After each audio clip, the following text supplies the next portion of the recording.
badan oo nacajab geliya oo aad u qurux badnaa. Qabowga gudaha badda, aragtida ku cusub qaarkeen oo ay meesha kala kulmeen.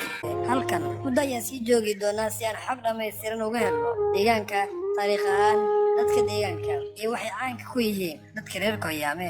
Halkan waxay ka mid tahay jasiiradaha ugu quruxda badan kuwa dhaca koonfurta gobolka Jubbada Hoose. Si guud, muuqaalka deegaanku waa mid aad u qurux badan oo ay jeclaysanayaan indhaha. Milicsiga aad marka libiqsan karin quruxda ka muuqata iyo bilicda soo jiidashada leh. Saacado kadib, gabalka ayaa dam nagu yiri oo quruxdu waxay ku sii socotaa godkeeda. Annaguna waxaan sii qorshaynaynaa sii joogidda halkan oo Koyame.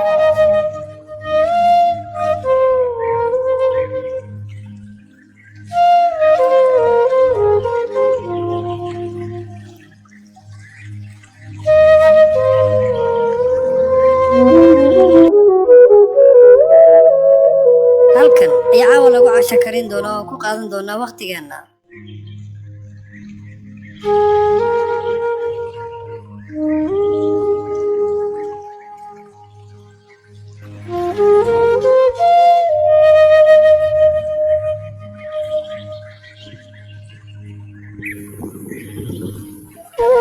waxaa loo diyaar garoobay in la seexdo oo inta ka dhiman la qaato waqti hurdo kooban.